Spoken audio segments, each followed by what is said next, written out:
Welcome, welcome, welcome to Theoretical Perspectives if you're an undergrad, or Key Ideas if you're a master's student. Theoretical Perspectives is code ANTH0013, and Key Ideas is code ANTH0131. These are two different modules, and they take two different formats, but they share the same material, and that's why I've decided to kill two birds with one stone and do these pre-recorded clips for both modules in a single kind of go, because it's the same material that's covered, but it's covered differently in relation to the readings and the way that we discuss it in tutorials and seminars, respectively, for for undergrads and master's students, respectively. I love teaching theory. I'm a theory geek. It's an absolute privilege to be able to do that for you, for these amazing students that we get every year at UCL. It's a real linchpin of your degree if you're an undergrad.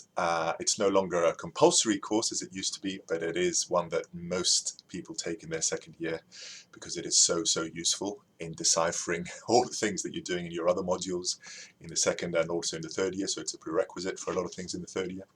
And also for master's students to have these key ideas in anthropology under your belt by taking this modules is immensely useful, both for your other modules but also for your dissertation, and the same also goes for undergraduates. So I'm absolutely delighted to be teaching this course. Let me tell you a little bit about how this is going to happen.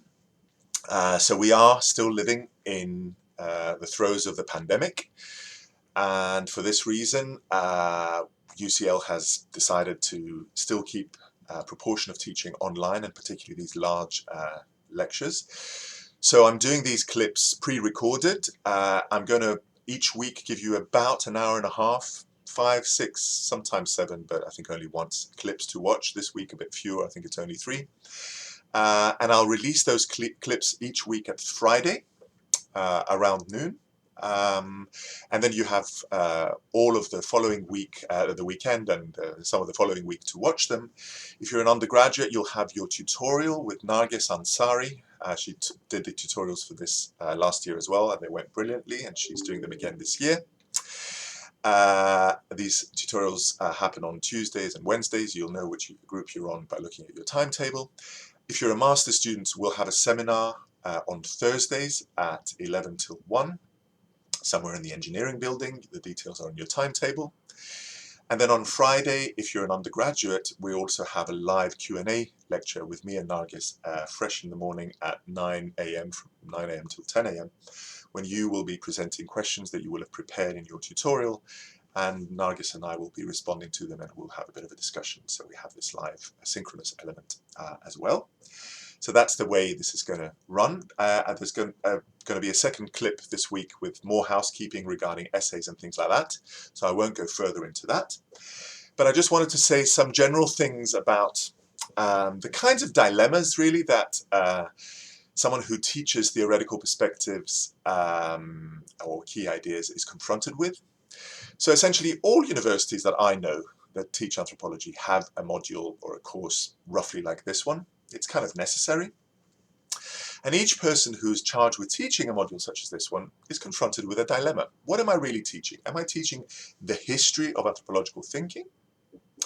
Or am I giving my students the rudiments of anthropological concepts and theoretical perspectives and key ideas that they need in order to make their way through the discipline, reading anthropological texts, doing anthropology themselves, and trying to analyze their own material when they're doing their dissertations and so on.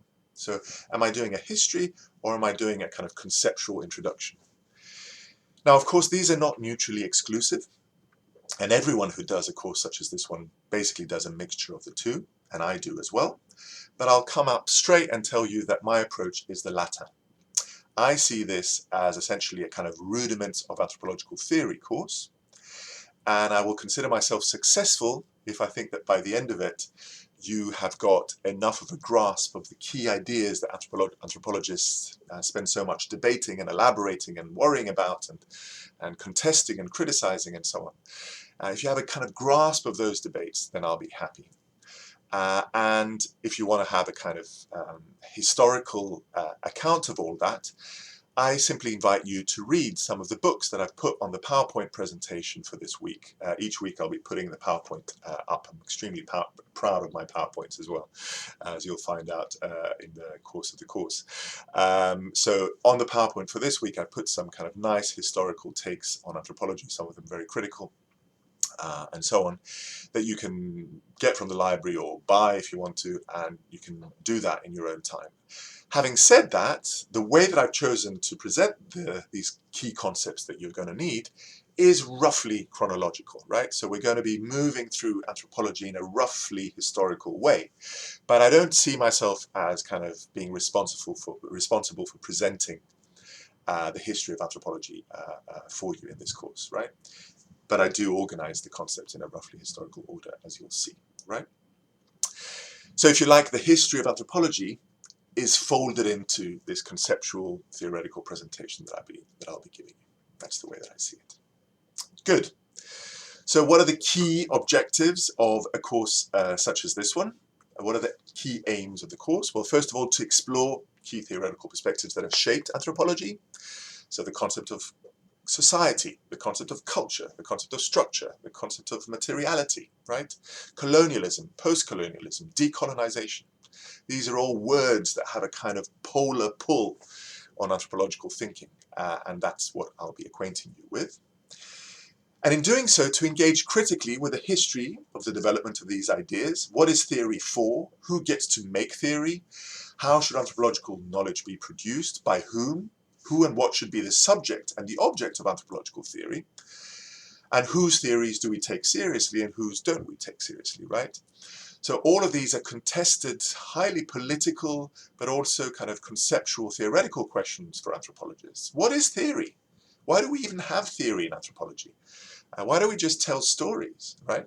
These are all questions that anthropologists take different views on, and that different anthropologists from different positions take different critical perspectives upon as well, right? So these are all questions that we're concerned with in this course. And in engaging with these questions, what we'll always be doing is we'll be connecting classical debates with contemporary concerns in anthropology, right? It's really a kind of difficult thing if you're teaching a course such as this one to get this balance right. Should I kind of take students through all of the classics and make them read them? Should I just really focus on stuff that people are debating right now, but then am I not shortchanging those students by not really teaching them where these debates come from? These are all things that I have to struggle with in teaching and deciding how to teach this course. I hope I'm getting the balance right, but I might be getting it wrong, right? So these are things that we can always discuss critically. Crucially in this connection, one of the major kind of dilemmas or issues that one is confronted with in teaching this course is how to make sure that contemporary concerns, highly political and heated concerns right now in anthropology, with questions of colonialism, of post-colonialism, of decolonization, racism, and white supremacy, and the ways in which these dynamics and trajectories have informed the legacy, the history, but also the present, the way that anthropology is done right now. These are all questions that it would be negligent for me as a teacher not to be engaging with, right?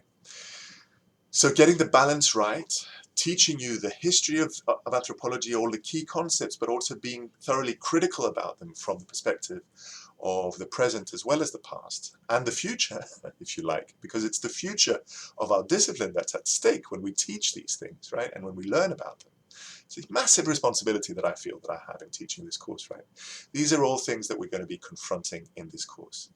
Now, the decision that I've made with respect to this particular kind of configuration of concerns and debates and tussles and activisms that are informing what we do as anthropologists right now on racism, anti-racism, colonialism, anti-colonialism, and decolonization is to put these issues on the table from the get-go, right? So this introductory week, I've put a text and a debate about that text by an American anthropologist called Cecil Jobson.